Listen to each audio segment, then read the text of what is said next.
Thank you. We now recognize Mr. Samuelsen for 5 minutes. Thank you, and thank you, Chairman DeFazio, Chairman Lawson, and Ranking Member Graves for holding this hearing today. My name is John Samuelsen, International President of the Transport Workers Union, representing over 150,000 members in the USA and the Caribbean. In the aviation industry, our members work as mechanics, flight attendants, ramp workers, pilot instructors, airline dispatchers, and fleet service workers. Frontline aviation workers are responsible for maintaining our air safety and security system.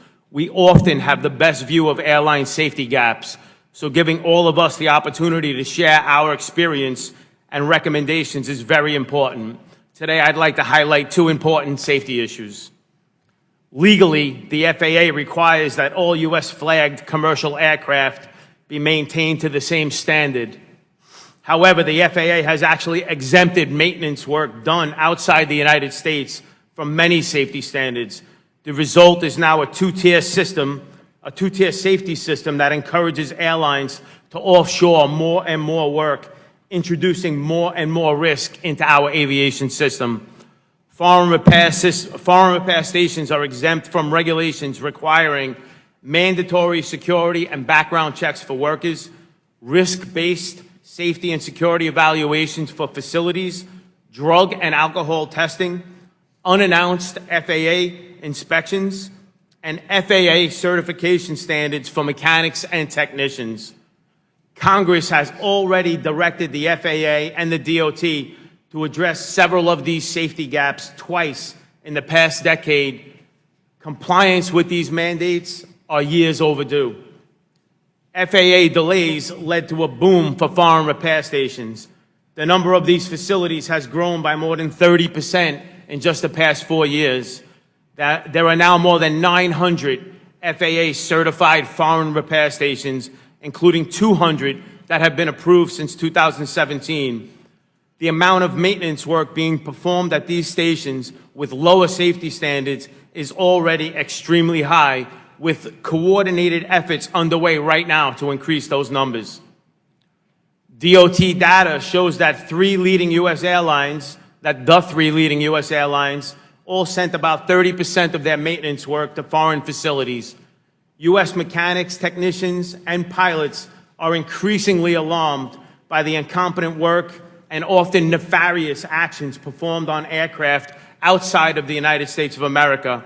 Their discoveries have included critical engine components held together with tape and wire, mid-flight cabin depressurization caused by incorrectly installed exterior door parts, aircraft covered with flammable paint, drug smuggling in aircraft noses, wheel wells, avionics, and lavatory panels. The country with the most FAA-certified foreign repair stations is China, and that represents significant cyber and other security questions. This unlevel playing field for safety regulations is also costing American jobs. More than 8,200 aircraft maintenance jobs left the country in recent years. The job loss is caused by regulatory loopholes that allow airlines to cut costs by diminishing safety. We often hear that airlines do not compete on safety, but right now, that's exactly what they're doing.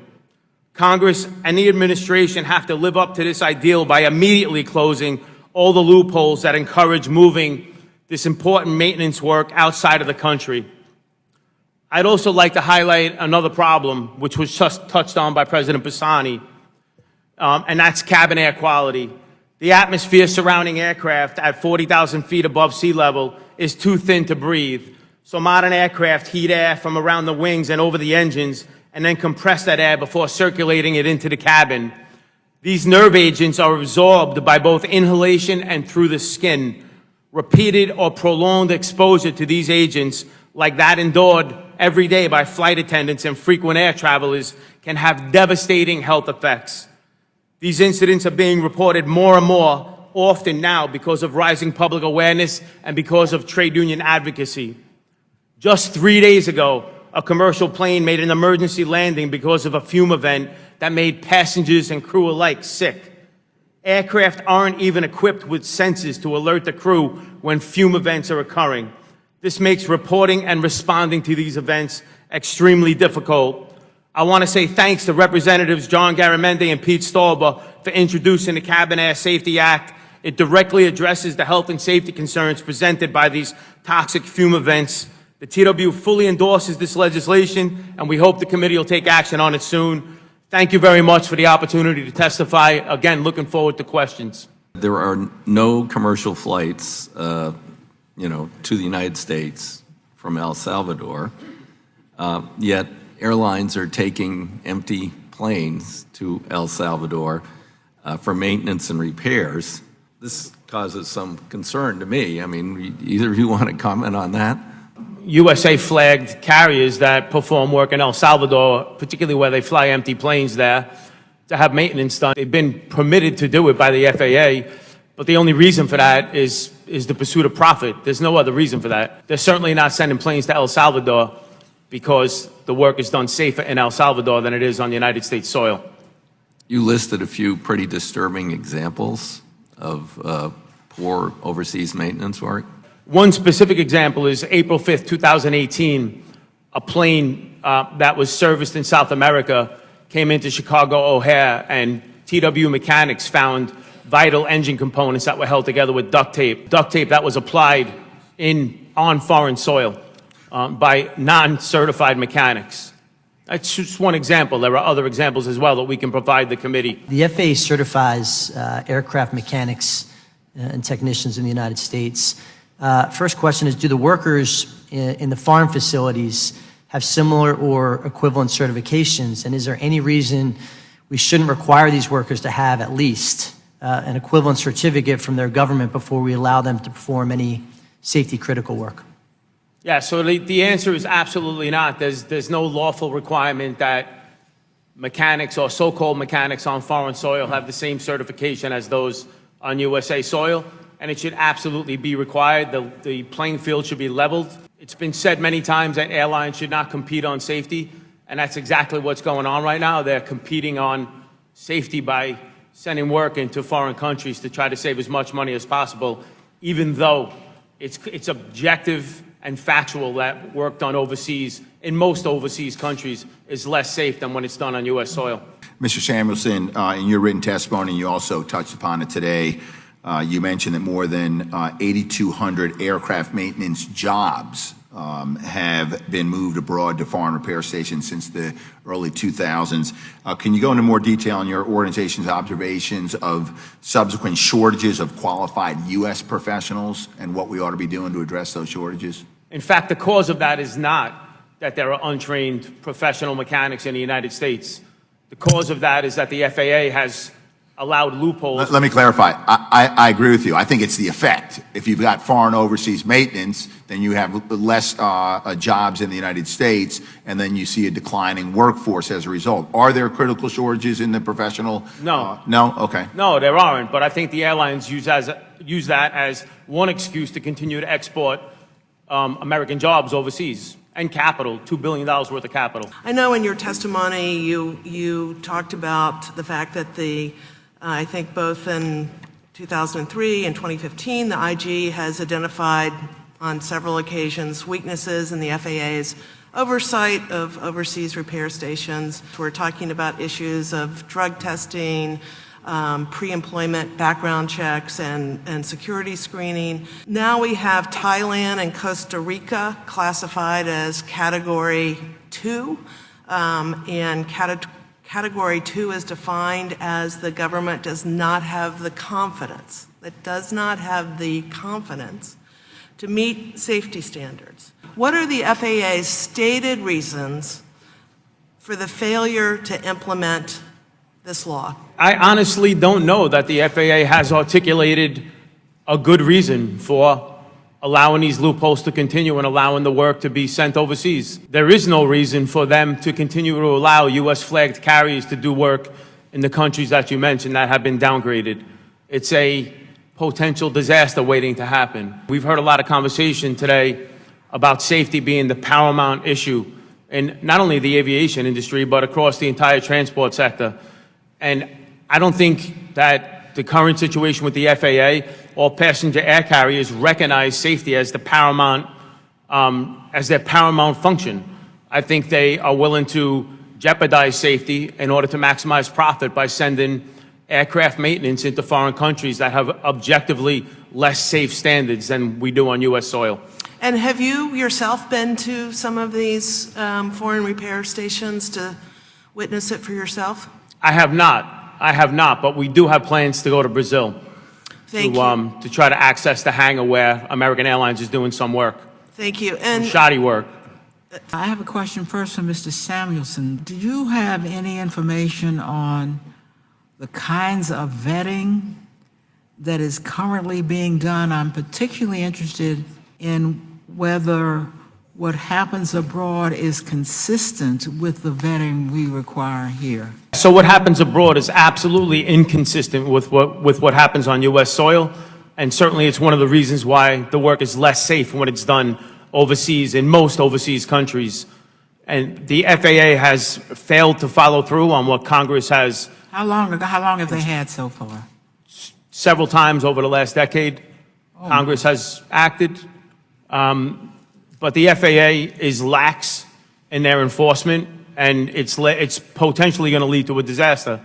I mean, we've seen a disaster in the air transport system recently, and certainly the FAA seems to be waiting around for another disaster to occur to start addressing these things. They should be proactively addressing these things and mitigating against the introduction of risk into the passenger transport system. This is an open hole, obvious hole in our system. It doesn't have to do with airplanes. It has to do with people. I'm very concerned and ask for follow-up. In both 2012 and 2016, Congress directed the FAA to address 3 safety gaps between domestic and foreign repair facilities.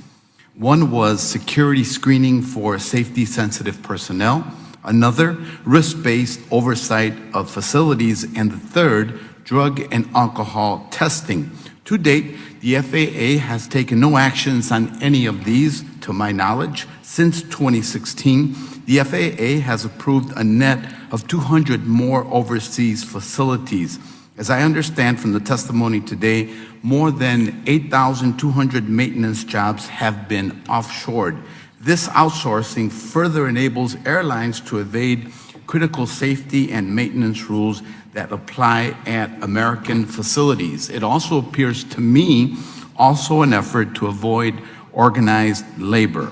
How many new foreign repair stations have opened since these directives beginning in 2012 were first passed into law, and what safety gaps exist? It's 200 in the last 2 years and 300 since 2016. There's 900 in total. I'm not sure how many since 2012, but certainly the FAA has created an atmosphere where American passenger air carriers, U.S. flag carriers, are exporting more and more work overseas. And there's only one reason to do that, and that reason is for profit. It's certainly not because the work is being done safer. And I would further say that the U.S.-based mechanics are an effective stopgap. They're a stopgap for work coming back from overseas facilities, China and South America, where the work is done in an inappropriate way, and we've given some examples of that. But they're a stopgap, and eventually work being done overseas is going to lead to the potential of a disaster happening to American citizens on a U.S. flag carrier.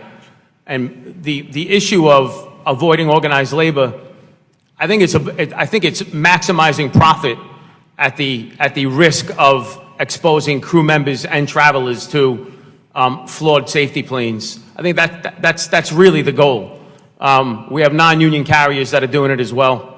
It's a bad situation. How much maintenance work is performed outside the U.S. now, if you know, and how much of that work would return to the U.S. if these safety gaps were closed? The FAA doesn't have a system for collecting data for problematic work that comes back from overseas. They simply don't collect the data. So the only time the FAA receives data on it is if there's a problem that leads them to make specific inquiries of passenger air carriers, U.S. flag carriers. And it's about 30% of the work is done overseas now, and that's up from 7% in 2003. So it's growing tremendously. And the idea that this is somehow beneficial to American air travelers or to the safety of American air travelers is ludicrous. It's not beneficial at all. It's objectively less safe, yet the airlines keep increasing the amount of work they're doing overseas. And there's only one answer for that, and I said it before. It's profit. What next steps would you recommend we take to bring the administration into compliance in 30 seconds? Because the FAA has ignored Congress, they've just ignored Congress. There needs to be a moratorium on any more certification of foreign stations until the situation is under control.